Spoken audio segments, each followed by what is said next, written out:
Mehsana city બસને લઈને ફરી એક વખત વિવાદ સર્જાયો છે। વિપક્ષનો આરોપ છે કે જીપીએસ સિસ્ટમ બંધ છે તો બસના ડિસ્પ્લે બોર્ડ પણ બંધ હાલતમાં છે। પાલિકામાં વિપક્ષ નેતા કમલેશ સુતરિયાનું કહેવું છે કે શહેરમાં હાલ 5 સિટી બસ બંધ હાલતમાં છે। કેટલીક બસમાં ટાયર જ નથી તો સેવા કેવી રીતે ચાલતી હશે। વિપક્ષનો આરોપ છે કે એજન્સીએ પાલિકાની શરતો ભંગ કરી છે। બસમાં જીપીએસ ટ્રેકિંગ સિસ્ટમ બંધ છે, ડિસ્પ્લે બોર્ડ બંધ હાલતમાં છે। આ સહિત 7 જેટલી શરતોનો ભંગ થયો છે। વિપક્ષ નેતાએ ચીમકી ઉચ્ચારી છે કે જો તપાસ કરી પગલાં નહીં લેવાય તો હાઈકોર્ટમાં અરજી કરવી પડશે। આ તરફ પાલિકા ચીફ ઓફિસર સબ સલામતના દાવા પોકારી રહ્યા છે। તેમનું કહેવું છે કે છેલ્લા 2 થી 3 મહિનામાં કેટલીક ફરિયાદો મળી હતી જેને લઈ એજન્સીને પેનલ્ટી ફટકારવામાં આવી હતી। ઉપરાંત ઇજારેદારોને બોલાવી ટકોર પણ કરવામાં આવી છે। જોકે સવાલ તો એ પણ છે કે જો એજન્સી સિટી બસ ચલાવી નથી શકતી પછી કેમ બદલવામાં નથી આવતી। સમસ્યા જે પણ હોય, મુશ્કેલી તો આખરે મહેસાણાની જનતાને પડી રહી છે। ગુજરાતમાં લોકસભાની ચૂંટણીના પરિણામની તૈયારીઓને આખરી ઓપ। દેશભરના લોકો 4 જૂનની રાહ જોઈ રહ્યા છે। લોકસભા ચૂંટણીના પરિણામ માટે તંત્ર સજ્જ છે। તૈયારીઓને આખરી ઓપ આપી દેવાયો છે। ત્યારે અમદાવાદમાં મતગણતરી માટે તૈયારીઓને આખરી ઓપ અપાયો। ગુજરાત કોલેજ, એલડી એન્જિનિયરિંગ કોલેજમાં તૈયારી કરાઈ। બંને સેન્ટર પર પોલીસ બંદોબસ્ત ગોઠવાયો। ગેટ પર મેટલ ડિટેક્ટર મુકાયા। ગેટથી સ્ટ્રોંગ રૂમ સુધી ચાંપતો બંદોબસ્ત કરાયો। અમદાવાદ પૂર્વ બેઠકની ગણતરી એલડી એન્જિનિયરિંગ કોલેજમાં તો અમદાવાદ પશ્ચિમ બેઠકની ગણતરી ગુજરાત કોલેજના મતગણતરી કેન્દ્રમાં થશે। આ તરફ વલસાડ ડાંગ લોકસભા બેઠકની ચૂંટણીની મતગણતરીની તૈયારીઓને આખરી ઓપ અપાયો। વલસાડ ડાંગ લોકસભા બેઠક પર કુલ 24 રાઉન્ડમાં મતગણતરી હાથ ધરવામાં આવશે। પ્રત્યેક રાઉન્ડમાં 14 ટેબલની વ્યવસ્થા કરવામાં આવી છે। સરકારી એન્જિનિયરિંગ કોલેજમાં મતગણતરી હાથ ધરાશે। મતગણતરી મથક પર 3 લેયરમાં સુરક્ષા બંદોબસ્ત ગોઠવવામાં આવ્યો છે। ગરમીના કારણે મતગણતરી કેન્દ્ર પર પાણી સહિતની જરૂરી સુવિધાઓ અને એમ્બ્યુલન્સની પણ વ્યવસ્થા કરવામાં આવી છે। વલસાડ જિલ્લા કલેક્ટરે મતગણતરી પ્રક્રિયાની તૈયારીઓની સમીક્ષા કરી। મતગણતરી પ્રક્રિયા સામાન્ય લોકો પણ લાઈવ નિહાળી શકે તે માટે પણ તંત્ર દ્વારા વિશેષ વ્યવસ્થા કરવામાં આવી છે। ભાવનગરમાં ભગવાન જગન્નાથજીની રથયાત્રાને લઈને તૈયારીઓનો ધમધમાટ શરૂ। ભગવાન જગન્નાથજીની રથયાત્રાને લઈને તપાસનો ધમધમાટ શરૂ થઈ ગયો છે। નાથની શહેરમાં પધરામણી કરવા ભાવનગરમાં આજે સાધુ સંતો અને રાજકીય આગેવાનોની ઉપસ્થિતિ રહી। ધ્વજારોહણ અને રથયાત્રા કાર્યાલય ઉદ્ઘાટન સાથે રથયાત્રાની તૈયારીઓને વેગ અપાયો। ભાવનગર શહેરના પરિમલ ચોક વિસ્તારમાં રથયાત્રા કાર્યાલયને સાધુ સંતોના હસ્તે ખુલ્લું મૂકવામાં આવ્યું। ભાવનગરમાં ભગવાન જગન્નાથજીની 17 કિલોમીટર લાંબી 39મી રથયાત્રા આગામી 7મી જુલાઈના રોજ નીકળવાની છે। ત્યારે સાધુ સંતો અને રાજકીય આગેવાનોની ઉપસ્થિતિ, ધ્વજારોહણ અને રથયાત્રા કાર્યાલય ઉદ્ઘાટનની સાથે રથયાત્રાની તૈયારીઓને પણ વેગ આપવામાં આવ્યો। આ પ્રસંગે સ્વયંસેવકો પણ તૈયારીમાં લાગી ગયા। આગામી દિવસોમાં ભાવેણાના માર્ગ પર આકર્ષણ હોર્ડિંગ્સ અને ધજા પતાકાઓ લગાવવાની કામગીરી પૂરજોશમાં શરૂ કરવામાં આવશે। સુરતમાંથી ડ્રગ્સ, ગાંજો ઝડપાયો। ડાર્ક વેબ ઓનલાઈનથી ચાલતો નશાનો કારોબાર।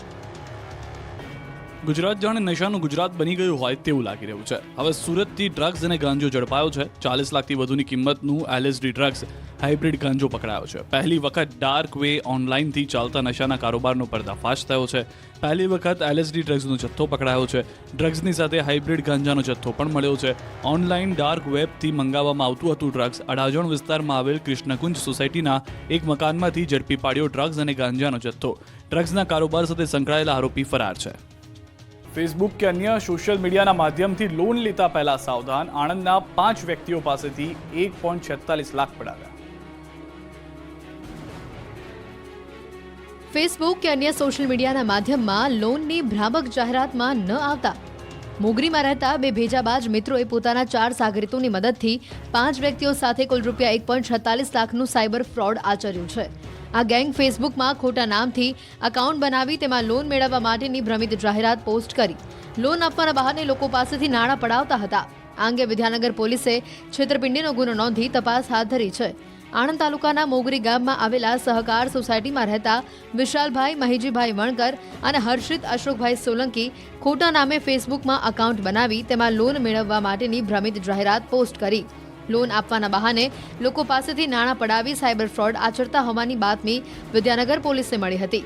જેથી પોલીસે આ બંનેને બોલાવી પૂછપરછ કરી જેમાં વિશાલે લોકોને લોન આપવાની ફેસબુકમાં ભ્રામક જાહેરાત પોસ્ટ કરી હતી। લોન આપવાના બહાને લોકો પાસેથી નાણાં મેળવી સાયબર ફ્રોડ કરી નાણાં કમાવાની વાત સૌપ્રથમ હર્ષિતને કરી હતી। બાદમાં અન્યોને આ સાયબર ફ્રોડ આચરવા માટે ગેંગમાં જોડ્યા હતા। જે બાદ તેઓએ ભેગા મળીને હર્ષિતના ફેસબુક એકાઉન્ટ હર્ષિત બેડ બોયનું નામ બદલીને અમિત પટેલ કર્યું હતું અને તે ફેસબુક એકાઉન્ટ પરથી લોન અંગેની જાહેરાત પોસ્ટ કરવા લાગ્યા હતા। લોન આપવાની જાહેરાતો થકી જુદા જુદા બેંક એકાઉન્ટના યુપીઆઈ QR કોડ મોકલી લોગિન કરાવી નાણાં મેળવી લોન મેળવવા માટે સિબિલ સ્કોર ઓછો પડે છે તેવી ખોટી વાતો કરી સિબિલ સ્કોર ઓછો હોય તો પણ લોન મેળવવા માટે અમુક રૂપિયા ભરવાની લોન મળી જશે તેવી લોભામણી વાતો કરીને લોકો પાસે નાણાં ભરાવી રૂપિયા 1.46 લાખ પડાવી લીધા. અંકલેશ્વરથી સમાચાર. નહેરમાં બાળકોની જોખમી છલાંગ. નહેરમાં જીવના જોખમે નાતા નજરે પડ્યા બાળકો. નહેરમાં નાહી રહેલા બાળકોનો વિડીયો વાયરલ થયો છે. અંકલેશ્વર નજીકથી નહેરમાં નજરે પડ્યા છે આ બાળકો. હાલમાં કોઈ દુર્ઘટનાના સમાચાર નથી, પરંતુ કોઈ મોટી દુર્ઘટના સર્જાય તે પહેલા અહીંયા આગળ આ બાળકોને નહેરમાં જતા બંધ કરવામાં આવે તેવી માંગ ઉઠી છે. નવસારીમાં ખેડૂતો માટે સોનપરી કેરી સાબિત થશે સોનાની ખાણ. એક ફળનું વજન 500 ગ્રામ. કેસર હાફૂસની મીઠાશ ફિક્કી પડશે, સ્વાદમાં આંગળા ચાટતા રહી જશે.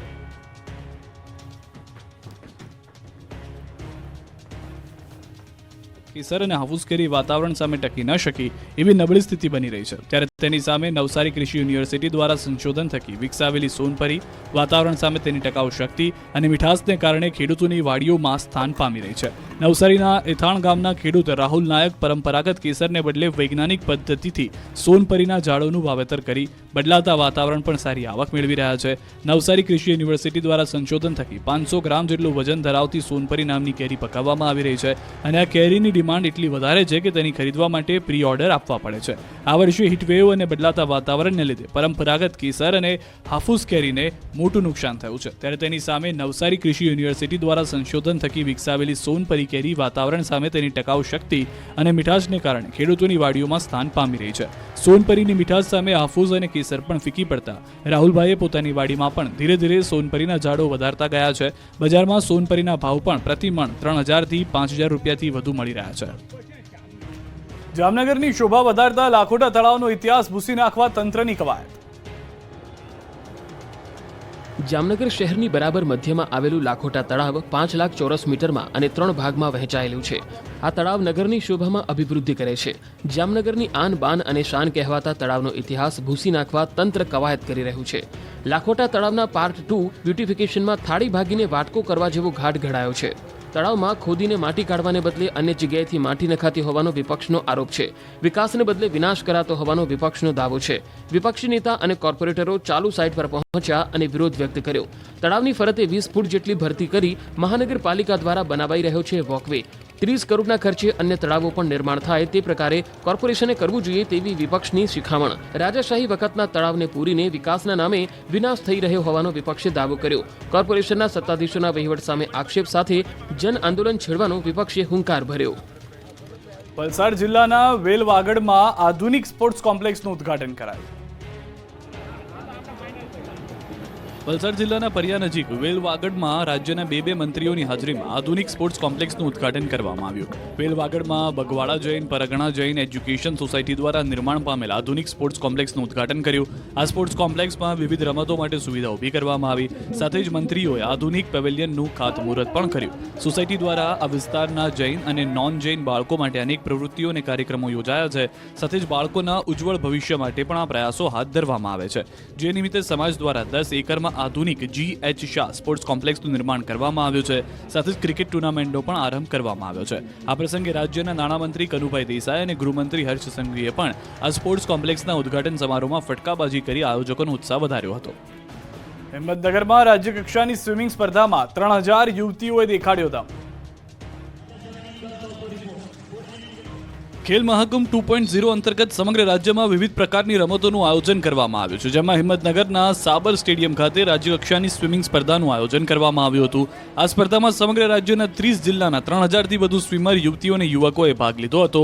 અંડર 14, અંડર 17 અને ઓપન ગ્રુપના સ્પર્ધકોએ ભાગ લીધો. રમતવીરો રાજ્યકક્ષાએ નેશનલ અને ઇન્ટરનેશનલ લેવલે આગળ વધે અને ઓલિમ્પિક માટે પણ તૈયારી કરે તે માટે આ ખેલ મહાકુંભનું આયોજન કરવામાં આવ્યું છે. વિજેતાઓ ઓલિમ્પિક અને ઇન્ટરનેશનલ લેવલે પોતાનું પ્રદર્શન બતાવશે. નેશનલ કક્ષાએ અને ઓલિમ્પિક કક્ષાએ ભાગ લઈને તેમનું તથા ભારત દેશનું નામ રોશન કરે તે માટે મહેનત કરી રહ્યા છે.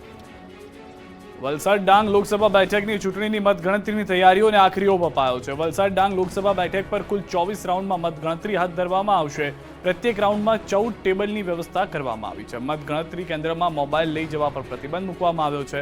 સરકારી એન્જિનિયરિંગ કોલેજમાં મતગણતરી હાથ ધરાશે. મતગણતરી મથક પર 3 લેયરમાં સુરક્ષા બંદોબસ્ત ગોઠવવામાં આવશે. ગરમીના કારણે મતગણતરી મથક પર પાણી સહિતની જરૂરી સુવિધાઓ અને એમ્બ્યુલન્સની પણ વ્યવસ્થા કરવામાં આવી છે. વલસાડ જિલ્લા કલેક્ટરે મતગણતરી પ્રક્રિયાની તૈયારીઓની સમીક્ષા કરી.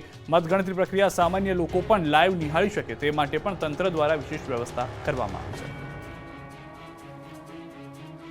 સંઘ પ્રદેશ દમણ અને દીવ સાથે સાથે દાદરાનગર હવેલીમાં મતગણતરી માટે પ્રશાસન દ્વારા તૈયારીઓને આખરી ઓપ અપાયો છે. દમણમાં થયેલા મતદાનની મતગણતરી દમણની TTI કોલેજમાં થશે, જ્યારે દીવમાં થયેલા મતદાનની મતગણતરી દીવમાં થશે. સાથે જ દાદરાનગર હવેલીની મતગણતરી સેલવાસની કરાડ કોલેજમાં હાથ ધરવામાં આવશે.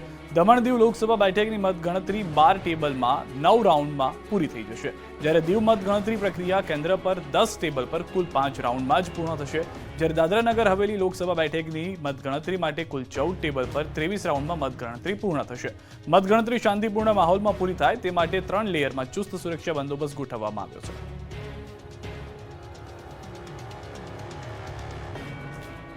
ગુજરાત